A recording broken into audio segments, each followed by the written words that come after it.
yourself a cold one. They strike 'em, huh? And listen to Ross Tucker break down the top college prospects on another tasty edition of The College Draft.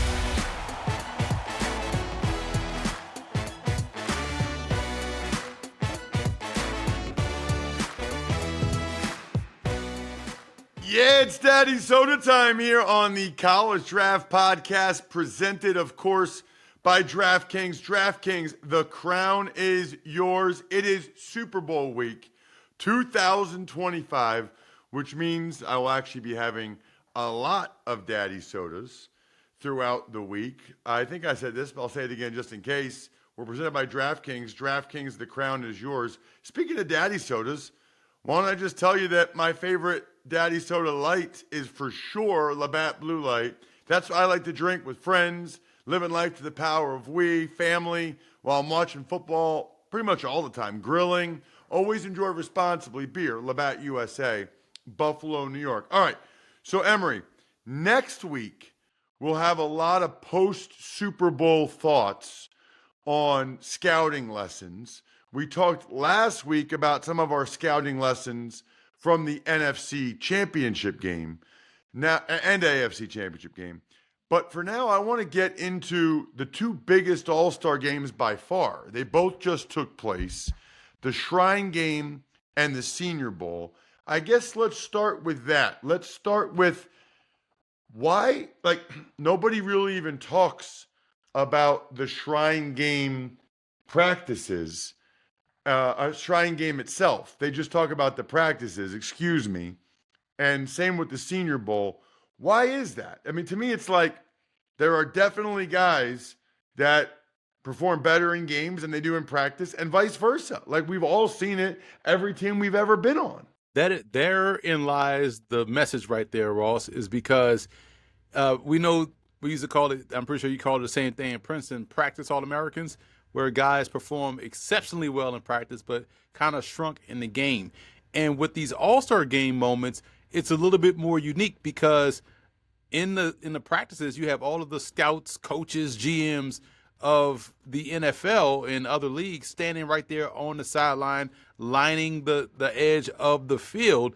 And so in your biggest job interview, they're watching you and you're starting to get in your own head, man. I wonder if what are they writing down? Are they writing down something that I do wrong? Are they even talking about me? So that's in your mind. And then we know in the game, that's probably where it feels most normal because it's just your team and team personnel on the sideline. So that's why some guys are able to rise to the occasion during the game, and some guys consistently do it in practice. You kind of want to see everybody go straight through, but I understand why some guys understand the value of the practices, even though the scouts will watch the games on film, but being there for the practices and everyone's watching them, they turn it up there and then they may sit out the ball game, but the game is just as important because how do you put it all together? How do you put together the whole week, and how do you perform when the lights are bright and everybody around the world is watching? You know, we also saw at the Shrine Game during the week, I don't think we talked about him last week, Kyle McCord. And I'm curious about him. Did he not have another year of eligibility? I can't recall if Kyle hadn't, because I don't remember him really ever redshirting. I'd have to check on that. But you know what? He must have had another year because Marvin Harrison left after 3 and they came in the same year. So yeah, Kyle must have just been 4 and done. Which is actually, that used to be somewhat normal. Now that's very, very rare. What did you think of Kyle McCord down there at the Shrine Game? Because you were there, because you're always there. And what kind of prospect do you think he is? And for the record, I think they tried to apply for another season for him, but it got denied, I believe. Oh, interesting. Okay. And so he ended up staying in a draft or whatnot. And in terms of the week, I thought he had a really good week, to be honest. And what he did well, you had the instant connection with Aronde Gaston II, who was also there as well. And so that connection was evident in how they operated in 7-on-7 in team period, and also in one-on-ones when they got to line up with each other. But McCord did a good job there, threw the football extremely well, confident, And confidence is key when we're talking about quarterbacks. And you've seen him completely turn it around. We saw this with Will Howard at Ohio State. We talked about that last show where, he had to lock in because he was becoming the liability and not the asset. And Kyle McCord has been able to carry his ability through the season and now into the postseason where he won practice quarterback player of the week. Anybody else really jump out to you in the game itself? We talked about the practices that were, I think, Friday, Saturday, Sunday, or maybe Saturday, Sunday, Monday last week on Monday morning. What about the game itself? Did anybody jump out at you?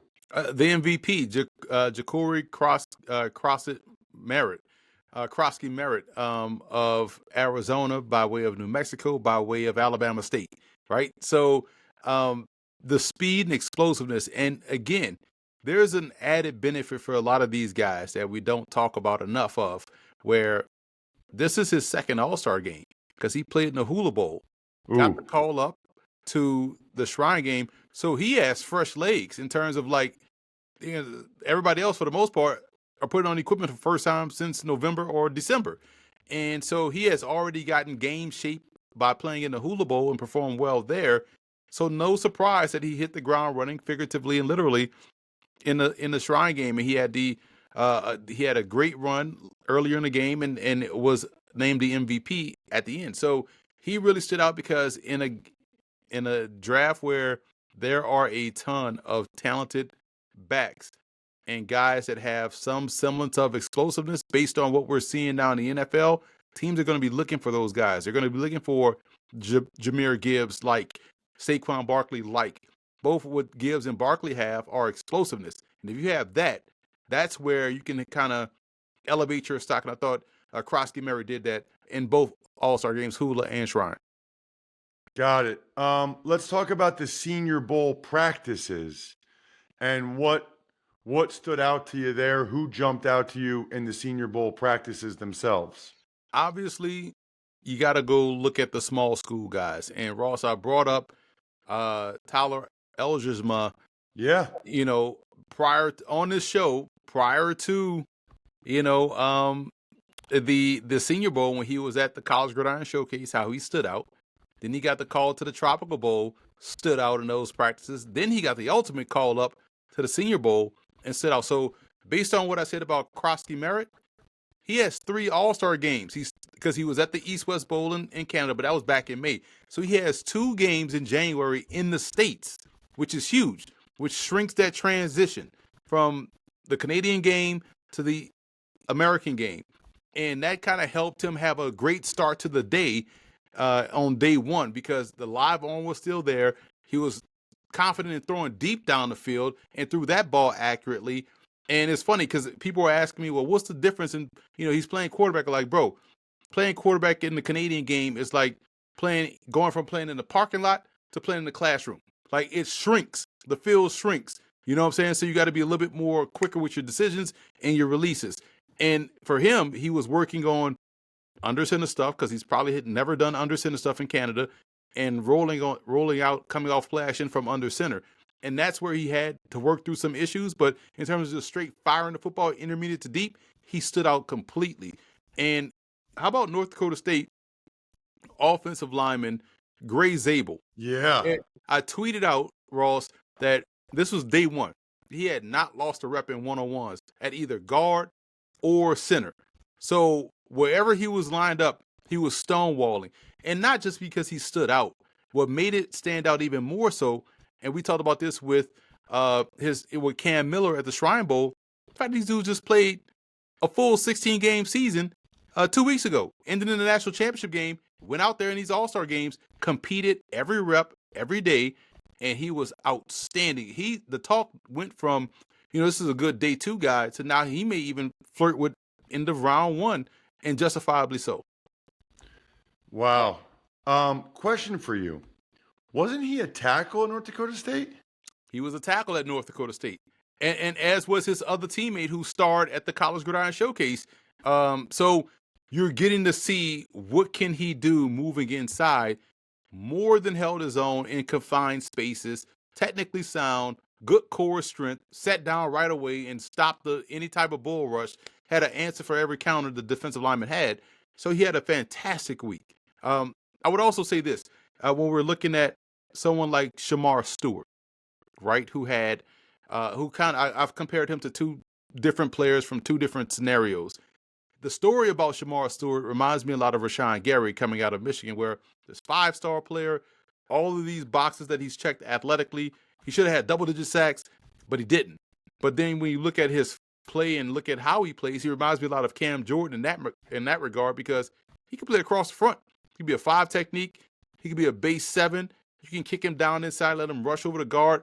He has those traits, and despite the production not being there, just like Rashawn Gary's production wasn't there in college, I think he could be a stud as a pro, regardless of where he goes, regardless of the defense, because he has those athletic traits. Got it. I've seen some video of that dude. He's like, what, 6'6", 280, but he can move? He can move. You saw the viral clip of him over Emory Jones at right tackle. He quickly beat him off the edge, got the strip sack for against Jalen Milroe in a team period. And it was just like, man, how quickly he got off the ball. It was just impressive. Yeah, it's funny. A couple different thoughts on that. Number one, I feel like we put a little bit too much stock in one-on-ones. Right. I know it's the thing that everybody can watch for O-line, D-line play, and it's when guys jump out. I'll just say I was terrible in one-on-ones, but I was a solid player. I've also seen guys that were incredible in one-on-ones, like never lost them, but when the picture's changing and it's more than just having to block that guy across from you, when there's a blitz or a stunt or they got to see, they just couldn't do it, dude. And the reality is you can get by with me because you can scheme around me, because you can help me. But if a guy can't see it, blitzes or stunts, he can't play. Like you can't have him out there. I'm talking mainly offensive linemen right now, but I can give you examples of guys that incredible in one-on-ones. Even I'll give you an example. Jason Peters didn't start till midway through his second year. Mm-hmm. He was not ready in training camp his second year, even though they had moved him to O-line towards the end of his first year. So he went through all of OTAs, all of training camp. He wasn't ready to start. He wasn't seeing blitzes. Like a guy would come off the edge and he would just stay with the end, where he was supposed to kick out. It finally, I give Tom Donahoe a lot of credit. He said to us, might take another year. But he knew it was going to happen for him. It didn't. It only took half a year. By half a year, he had it figured out. But some guys can eventually get it. And then there's other guys that they never get it. They never get the mental part of it, which is just something I thought was interesting. I think the one-on-ones, like the other point I would make about one-on-ones, like I want to ask you about this guy, Mike Green, and I've seen him bull rush and kill the guy and stuff. What I like about that is the tenacity. Mm-hmm. What I like about that is the aggression. What I would say, though, is everybody gets run over sometimes. You know what I mean? Like they're going to get you sometimes. It's not the end of the world. And usually if they run you over, the truth is they're probably not going to get a sack. They're probably going to trip over you as they're knocking you over. But I know that went viral too, because I've seen that everywhere on social media. And the tackle is a great one in Connerly. So it's not like, that guy it was a tomato can out there. It was a good player who just had a bad rep. And that's why you have to look in things in context, where you start to piece things together like a great detective show. Okay, we look at one-on-ones, but let's see him in, the combo block drill, or where they get, see if they could set the edge or run fits or split double teams. And then let's see that in a larger setting in 907. And then let's piece it together in team with the passing game. So that's why you got to piece those things together, because you're right. If you just look at things siloed off, you can get an improper picture. And Green, first of all, Ross, he played in a great Sun Belt Conference, so I'm not surprised that he is in this ball game, number one. But number two, it was good to see him, go and flip sides, each edge, and then also compete against some of these higher end tackles that he doesn't see in the Sun Belt Conference. But what we did see was him, try to figure out a way. He's going to have to work through some different moves and different paths to the quarterback. I don't think this is the venue to try to work on your game, in terms of like what you have in your arsenal. So that's where he's going to have to try to work with someone, Chuck Smith, and try to get him where he needs to be for NFL draft. I also wanted to ask you, speaking of smaller schools, how about this guy, Carson Vinson from Alabama A&M? What did you see from him?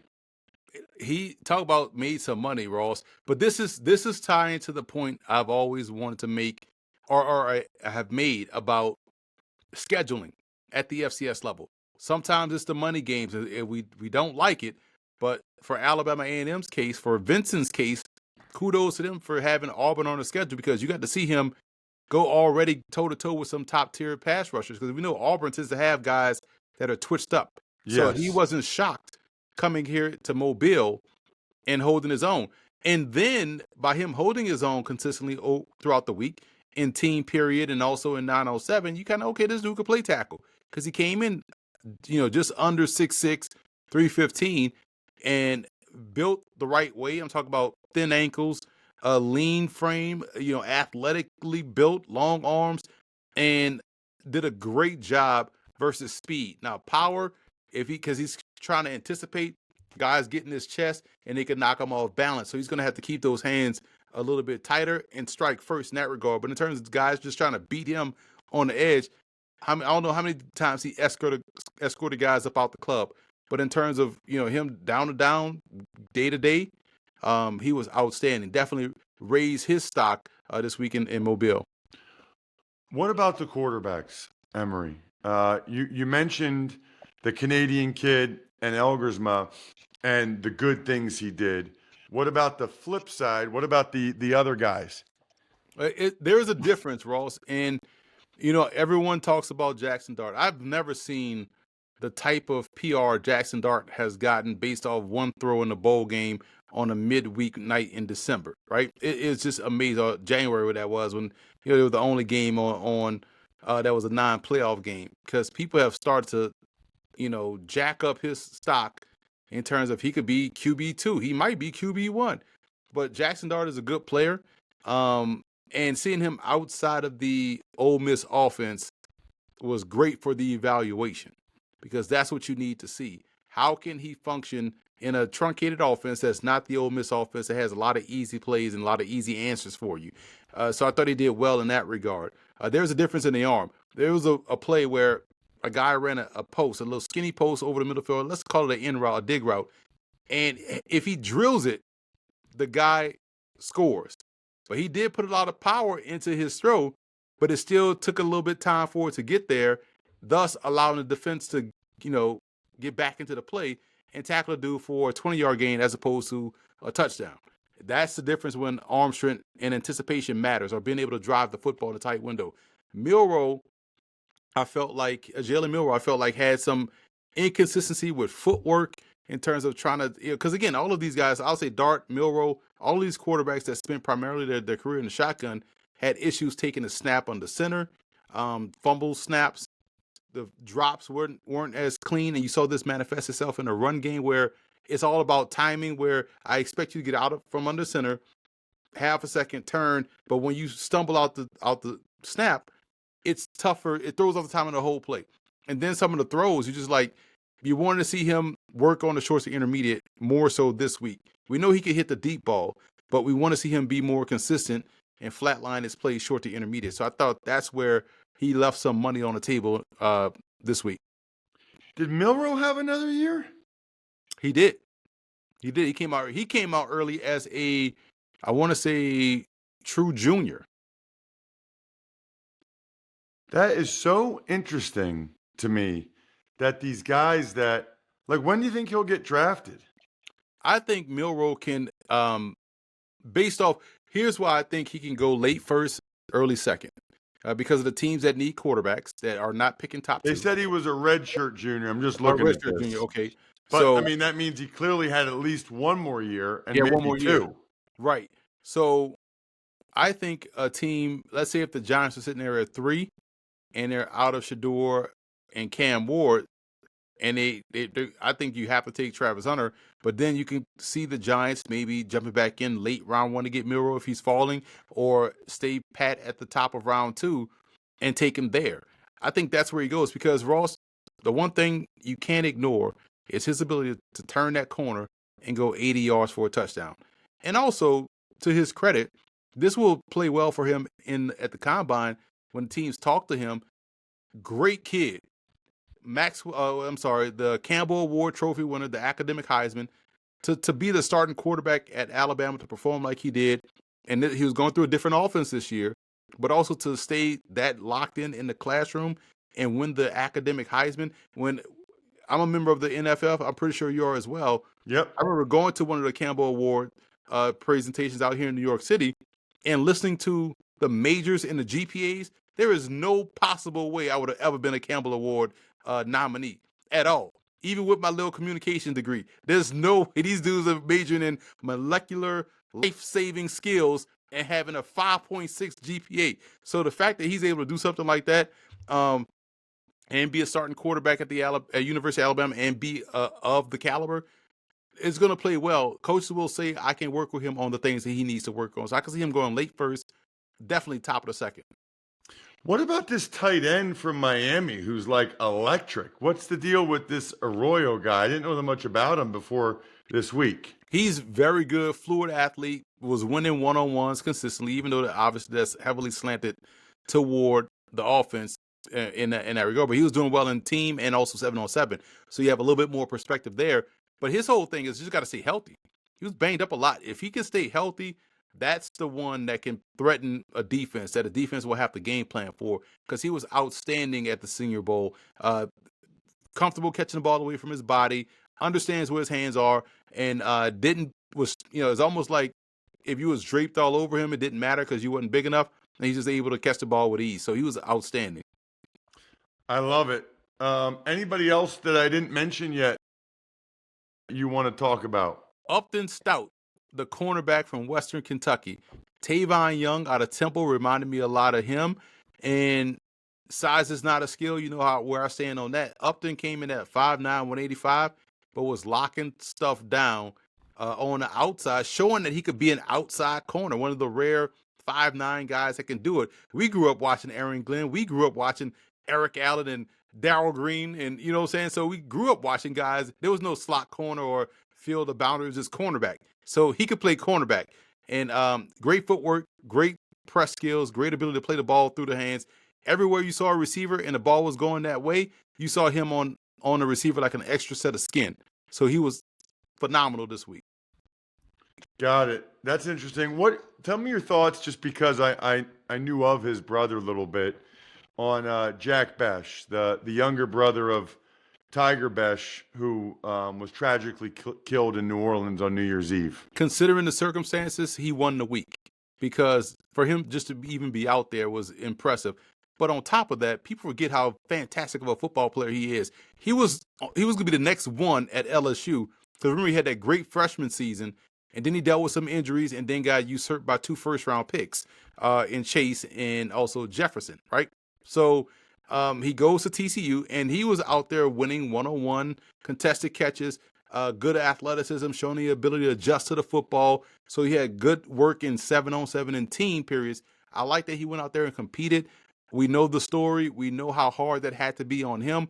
And this was probably a place where he felt at ease, and it showed out there on the field, because he's checking all these boxes.